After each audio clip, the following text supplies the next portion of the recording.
शेतकरी एकजुटीचा, अरे उस्मीर आमच्या हक्काचा, अरे उस्मीर आमच्या हक्काचा, अरे कोण म्हणता देत नाही, कोण म्हणता देत नाही, या चेअरमनचं करायचं काय, अरे या चेअरमनचं करायचं काय. जय जवान, जय जवान. नमस्कार, मी अमोल पाटील, तुळजापूर तालुका वागदरी गावचा शेतकरी आहे. आता सध्या या ठिकाणी गोकुळ शुगरच्या विरोधात थकबिल, ऊसाचं जे थकीत बिल आहे त्याच्यासाठीचं हे आंदोलन आहे. जवळपास 34 गावचे शेतकरी या ठिकाणी उपस्थित आहेत आणि त्या प्रत्येक गावातून 10, 5, 2 एक प्रतिनिधी या ठिकाणी उपस्थित आहेत. मागच्या 2 वर्षापासूनचं बिल गोकुळ शुगरनं या ठिकाणी दिलेलं नाही आणि आमची प्रशासनाला विनंती आहे की शेतकऱ्याच्या सहनशीलतेचा अंत न बघता लवकरात लवकर बिल त्यांनी खात्यावरती शेतकऱ्याच्या जमा करावं. जसं नियमानं 15 दिवसाच्या आत FRP प्रमाणे बिल देणं बंधनकारक आहे कारखान्यांना, पण ते बिल त्यांनी आज 7 महिने झाले 1 रुपया त्यांनी कारखान्याकडून जमा केलेला नाही. 7 महिने शेतकरी म्हणजे 12-14 महिने शेतात ऊस पोचायचा आणि पुन्हा 7 महिने बिलासाठी वाट बघायची. हा कुठला न्याय आहे? प्रशासन या बाबतीत काय निर्णय घेणार आहे का नाही? कारण सरकार म्हणतंय आम्ही शेतकऱ्याच्या बाजूने लढतो, हे सरकार शेतकऱ्याचं आहे, पण जे लोक शेतकऱ्याला फसवतात, चोऱ्यामाऱ्या करतात ते जाऊन सरकारात सध्या बसायला लागलेले आहेत. आज सध्या आमचं मुख्यमंत्र्यांना, इथल्या जिल्हा कलेक्टर, पालकमंत्री यांना विनंती आहे की तुम्ही या संवेदनशील विषयामध्ये हात घाला. जे कोणी या गोष्टीला जबाबदार आहेत त्यांना जबाबदार धरून जाब विचारा, त्यांच्या मालमत्ता ताबडतोब विक्री करा आणि तत्काळ बिल त्यांचे जमा करा शेतकऱ्याचे. आज आंदोलनाचा 2रा दिवस आहे आणि हे आंदोलन पुढे किती दिवस चालेल हे सांगता येणार नाही, कारण जोपर्यंत शेवटच्या शेतकऱ्याचा 1 रुपया पडत नाही खात्यावर तोपर्यंत आम्ही हे आंदोलन थांबवणार नाही. 7 महिन्यापासून 2024चा आहे, 25चा आहे, या चालू गळीत हंगामाचं बिल आहे, 24च्या हंगामातलं सुद्धा शेतकऱ्याचं bill. Gokul sugar limited Dhotri, chairman Datta Shinde.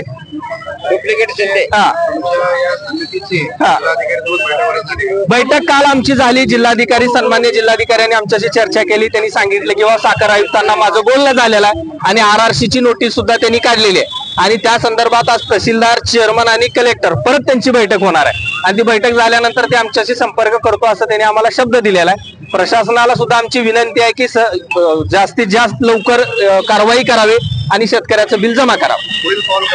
पुढील आता आंदोलन आम्ही लोकशाही पद्धतीनं करतोय. आम्ही घरदार संसार सोडून इथं आलोय. इथून जवळजवळ 70-80 किलोमीटरच्या परिक्षेत्रातली शेतकरी इथं उपस्थित आहेत. त्यांचा जेवणा खाण्याचा प्रश्न रोजचा कोण मिटवणार आहे? आम्ही इथं रस्त्यावर चूल मांडले. आता सकाळी चहा करून प्याला इथंच, आता भात शिजवायचं चालू आहे, शिजलेला भात 2 घास खायचा आणि इथंच पडायचा, हाच उद्योग आहे. गावाकडे जाऊन सुद्धा देणेकरी आम्हाला बसू देणार. ती दुकानदार आहे, ती खत दुकानदार आहे, कापड दुकानदार आहे, किराणा दुकानदार आहे, या सगळ्याची बिलं देणं, उधाऱ्या देणं बाकी आहे आम्हाला. कसं देणार आम्ही? हात उसने घेतलेले पैसे सुद्धा आम्हाला कोण तिथं कट्ट्यावर बसू देना गेले, बसेल तिथं अपमान करून आम्हाला बोलायला लागले. हे देणं द्यायचं म्हणजे चेष्टा नाही. उद्या 14 जून पासून शाळा चालू व्हायला लागली, कॉलेज चालू व्हायला लागले. शेतकऱ्याच्या पोरांनी शिक्षणाचा खर्च कसा करायचा? वह्या पुस्तक आहे, शाळेची फीस आहे, ऍडमिशन आहे, या सगळ्या प्रोसिजर आम्ही कंप्लीट कसं करणार? त्यामुळे प्रशासनानं लवकरात लवकर कठोर पाऊल उचलावं आणि शेतकऱ्यांना जास्तीत जास्त ह्याच्यामध्ये 15% व्याजानं, राहिलेल्या थकामीवर 15% व्याजानं शासनाच्या नियमाप्रमाणे आमचे पैसे आम्हाला द्यावे. हा नियम आहे शासनाचा.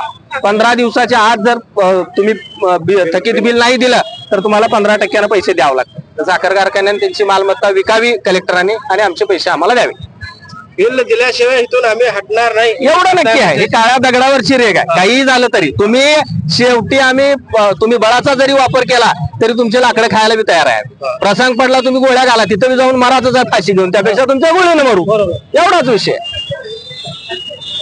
शेतकरी संघटनेचा, शेतकरी एकजुटीचा, शेतकरी एकजुटीचा बस.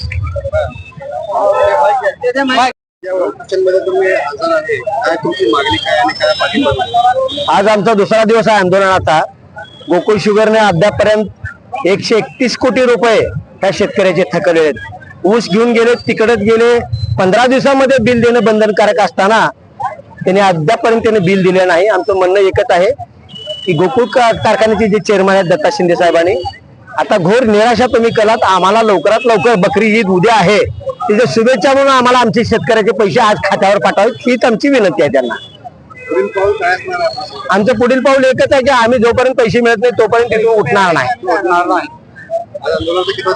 आज आंदोलनाचा दुसरा दिवस आहे. माननीय जिल्हाधिकारी साहेबांनी कालच आम्हाला बैठकीला बोलवलं होतं. त्यांनी पॉझिटिव्ह बोललेलं आहे, आरआरसी बद्दल बोललोय, पण आरआरसी करून पैसे जरा उशीर मिळतात. आरआरसीच्या अगोदर जर आम्हाला पैसे लवकरात लवकर आरआरसी जर केली तर लवकरात लवकर पैसे मिळतात. आमचं म्हणणं जिल्हाधिकारी साहेबांना एकच आहे की कायदा सुव्यवस्था न बिघडता आम्हाला लवकरात लवकर पैसे कसे देता येईल शेतकऱ्याला, आम्हाला पेरणीला वगैरे. आमचं सगळं अर्थचक्र शेतातलं आहे ते पूर्णपणे बंद पडलेलं आहे. ती चालू करण्यासाठी मान्य जिल्हाधिकारी साहेबांना विनंती आहे की जास्तीत जास्त लवकर आम्हाला 8-10 दिवसामध्ये 5-6 दिवसामध्ये पैसे देऊन आमच्या शेतकऱ्याच्या खात्यावर जमा करावेत.